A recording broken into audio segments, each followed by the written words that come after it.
from the BBC World Service in association with ABC and All India Radio. This is Stumped. Hello and welcome to Stumped, your intercontinental hit of news, features and debate from the quirky world of cricket. I'm Alison Mitchell, back from New Zealand, which was a really fun trip following England's men for their 2 test matches and that incredible finish in Wellington. So thank you to Ellie Oldroyd for standing in for me last week. But yeah, fabulous just to be around an England team who are so relaxed, and also seeing Broad and Anderson pass that magical milestone 15 years after they first played together in New Zealand as well. A very special trip. But now I'm in Birmingham. Snow is falling out of the window of the hotel room I'm in here because I'm back to cover Crufts, the biggest dog show in the UK, world famous. And I think we might even hear a few woofs behind Jim Maxwell. With your fairy friend, Jim, I'll keep an eye out for the relatives I'll see here over the next few days. Ali, thank you for the cue. Yes, we've just returned this afternoon from a road trip to the country where we introduced young Rusty, the toy cavoodle, to a couple of characters, I suppose you could say. Certainly one big character, and I don't know whether you've ever heard of the bushranger Ben Hall. Well, there's a statue of him in Forbes, and Rusty looked quizzically at him, I have to say. Anyway, we've got a photo, but more significantly, we've got a photo of him with the Parkes telescope, which is magnificent, which was the subject of a movie about landing on the moon in 1969, a comedy drama. Anyway, that's where we've been for the last few days, and he's just had a bath, so if you woofs, you'll know what's going on. He's a happy dog. Happy dog. Hi, and I'm Sunil Gupta for All India Radio. I'm here in New Delhi, and it's been a packed week, actually. What with the Holi festival, which all of you know is the festival of colours and water, and a lot of festivities and fun and all those things that go into it. And, of course, the immense event of the WPL, which started a few days ago with a terrific match between Gujarat and Mumbai. And, of course, the final test match between Australia and India being played at the Narendra Modi Stadium in Ahmedabad, the 4th and final test. Who's going to win it? We shall know in a few days. But Australia and India going toe-to-toe, and India hoping for that final spot in the World Test Championship final to be played at the Oval in June. Yeah, we'll talk about those things over the course of the show. Good to have you with us again, Sunil, as well. Right, we will start with the Women's Premier League because, as you mentioned, it began in India this week and really marked, well, it was a momentous occasion for women's cricket, paying players riches that had only previously been imagined. And if you didn't catch any of the opening ceremony, I recommend you go back and have a look on the WPL's Twitter feed because you'll be able to see some highlights there. It was big scale, it was star-studded, and for me, it really underlined that India has gone all in for this tournament. And the opening match then saw the Mumbai sky light up. There was fireworks. And for the first time, Indian women's domestic cricket was truly celebrated on a global scale, what with the televising of the whole tournament as well. Sunil, how has the early following been in India? Is it living up to the hype that we all experienced around the auction and the build-up? Well, I'd love to say yes, it's going through the roof. Unfortunately, no, not really. First of all, the initial sort of excitement was because of the novelty factor. This is happening, all that sort of thing. You're seeing the auction. I'm sure quite a few people tuned into the auction. The young girls who are coming through literally the ranks, and as you said, more money than they've ever seen. That's great. But the problem is that the stadiums themselves, the attendances have been sparse, if I might use that particular word. And I think one of the key reasons, Ali, is that all the matches are being played in Mumbai. Now, Mumbai is no stranger to big cricket. And I think if you really want to get this off the ground, you have to go and play in the smaller towns. That's where they don't get a lot of big cricket. This will be more than a novelty factor. People will go into the stadiums. You will get full stadiums. And that's really what the WPL, IPL is all about. And to my mind, once they are able to do that, because a lot of these young girls from India come from those small towns. So all, their villages and all the catchment area will go to watch them, watching them in these big games in this colored clothing, playing with the international stars. That's going to be a huge occasion. Bombay, there could be a little bit of ennui because, as I said, they've seen it and they've been watching, the India-Australia T20s that were played recently in Mumbai. So a lot of big cricket comes in there. But like most startups, it's going to take time. Now, people will compare this to the IPL. But remember, that was way back in 2007. And at that point of time, T20 tournaments were not the vogue, what they've become today. So there was that novelty factor. And of course, it was in different centers, which was the big reason why it actually took off the ground so well. So I think if they're able to manage this in the second edition, then I think that you'll suddenly see this actually rising from where it is currently in terms of the actual excitement factor in the ground. That's really interesting to hear you say that, because watching it on television, it has been quite hard to gauge exactly how big the crowd is in terms of the stadium. You don't get too many sort of wide shots, and it's very easy on the television. You do get lots of noise and atmosphere comes across. So actually, as a television product, it feels like it's still quite exciting, which is important because that is what's being projected around the globe. So it'd be interesting to see how the competition evolves, whether the format stays the same next year, and how things will always be tweaked. But I don't think you can quite expect to fill international size stadiums every match for a brand new tournament of domestic cricket. But I have really enjoyed, Sunil, one aspect of it, which has been a lot of culture sharing to me. And this is the unique thing we're getting of, it happens in the other teams, of course. And we've had international teams who've toured India. But when we see Indian players teaching their teammates Bollywood dancing, we've seen players all celebrating Holi together. Heather Knight, the England captain, tweeted a great picture of her celebrating Holi, the Festival of Light. Loads of different players. You've got this culture sharing where the Indian players are no longer hosts and opponents, but now teammates. Do you sort of sense that richness of the experience as well? Oh, absolutely. And that's what happened in the IPL as well. I don't want to compare, but certainly playing with, other players from different teams who you normally are competitors with. Now they've come in, they're playing with you. Culture sharing is absolutely terrific. And I think that they can use these to actually build the event itself. So listen, you've got to break the mold. I think that is the key thing in any marketing forum, in any marketing event activity. You've got to break the mold.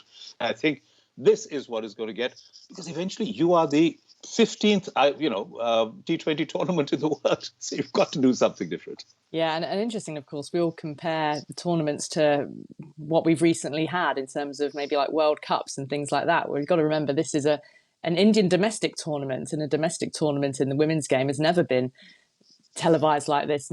So in terms of audience relative to what has gone before, the audiences are probably very healthy, but in a big stadium, it sort of gets a little bit more lost.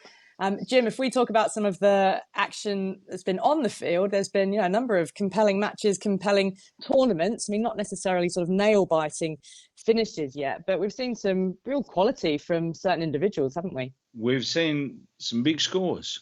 I mean, this is another example of the developing athleticism of female cricketers now that they're on the main stage, profile, well paid. But the big scores, and there's some big hitters in there. We know with Heaven Kaur and Grace Harris, and even a sister if she gets to play. So I think that's part of the development of the women's game here. Meg Lanning, of course, has been mightily involved, and Ash Gardner perhaps more with the ball on the bat so far.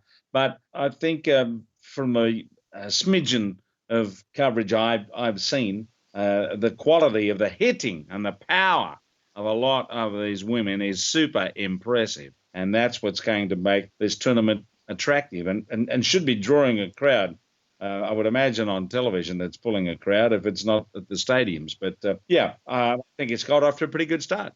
Sunil, I wonder, are there any particular performances that have stood out for you in the last week? Yes, what I really look for in these tournaments are the unknown players, who are coming to the fore. You've not heard of them before. You've heard of all the big names. You took some of them right now from India as well. But there is this girl called Saika Ishaq who plays for the Mumbai Indians. In the very first game, she took 4 for 11 again for the Mumbai Indians against the Gujarat Giants. And she comes from Bengal. She's a left-arm spinner and already has taken 6 wickets in the tournament, if not more now. She's top of the pile in terms of the wickets being taken, something that India actually needs. So you discover these hidden gems, people who are making into the foil. She's actually coming back into the game after an injury layoff of 2 years and suddenly has made a mark. So I think this is what actually, to my mind, is the most exciting thing about these tournaments, that you suddenly see players you've never seen. It could be from anywhere. There's Issy Wong, there's another bowler who's also taking a lot of wickets. So these are names that you don't normally get to see, but suddenly they are on the big stage performing. To my mind, that is the most exciting thing. Overall, yeah, I think that the WPL has got off to a cracking start, lots of eyeballs on it, and even if perhaps the bigger stadiums are not completely full, certainly those TV audiences are going to be going great guns. From the BBC World Service, this is Stumped on All India Radio. Now, the final match of the Border-Gavaskar Test Series has got underway. Australia and India's men playing at the Narendra Modi Stadium in Ahmedabad, that enormous 132,000 capacity stadium. There was talk about whether a record crowd might be in, but no real evidence of that just yet anyway. The Australian Prime Minister has been in the house watching, Anthony Albanese, alongside India's Prime Minister, Narendra Modi himself. And so there was this curious, what do we call it, a drive around that was done before the match started. The two prime ministers side by side, sort of saluting the crowd as they were doing laps around the outfield. Now, India have won every test series at home in the last 10 years. Is that going to be playing on their mind at all, Sunil, or, will they relax pretty much now that the trophy itself is retained already? They are burning inside, let me tell you right now. They are as nervous as hell.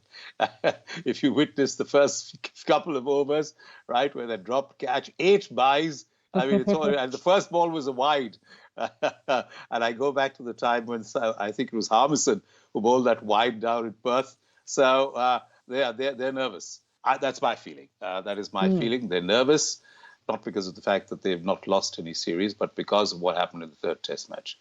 As Jim was saying, it was a tailor-made pitch in terms of spinners, but I thought that the Australian spinners out-bowled the Indian spinners by yards.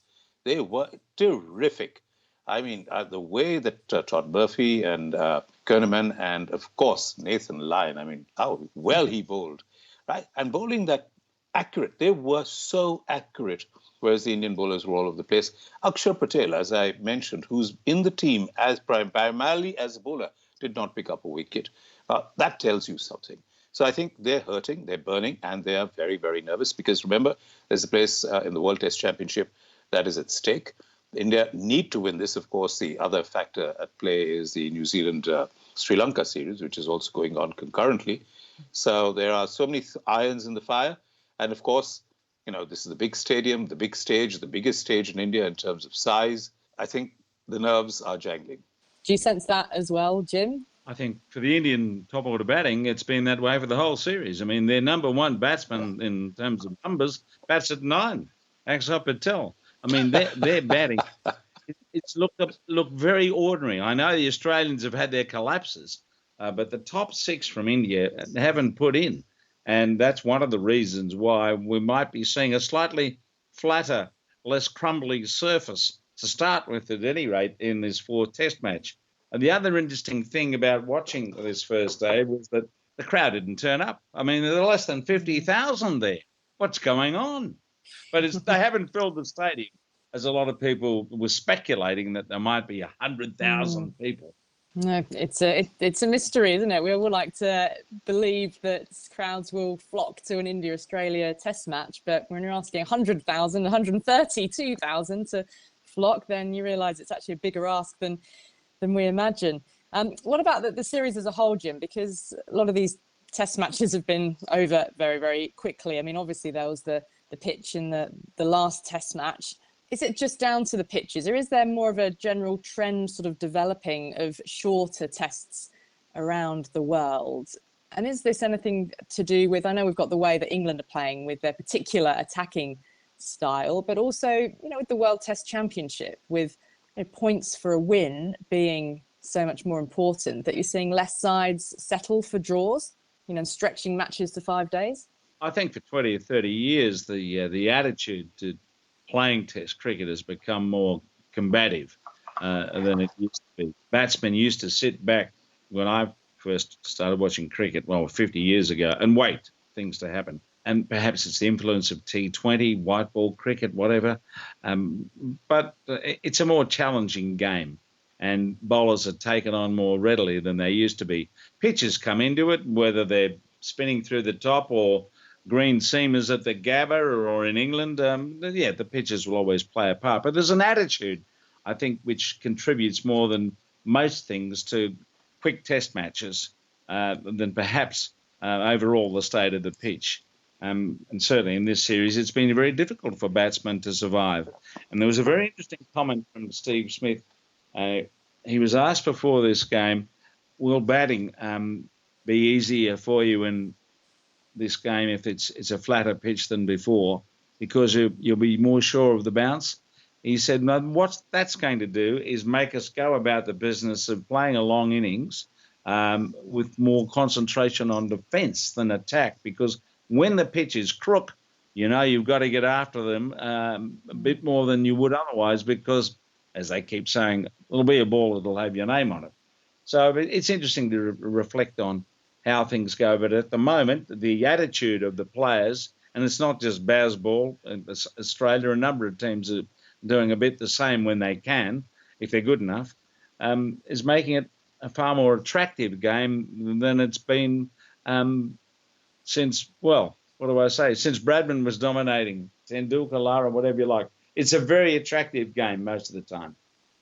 I think I suspect a lot of people would say they don't mind a test match that is over in 3 days if it's an entertaining and fast-moving 3 days or a 4-day test match. So the E word, entertainment, is where it's at. And that's all we've got time for this week on Stumped on All India Radio. Don't forget you can follow us on Twitter. We're at BBCWS Sport and use the hashtag BBC Stumped. And check us out on YouTube as well. Go to the BBC World Service's YouTube channel. Thanks to Sunil, Gupta, Jim Maxwell, and to all of you for listening. Speak to you again next week. Bye-bye. Stumped is a BBC sport production for the BBC World Service in association with the Australian Broadcasting Corporation and All India Radio.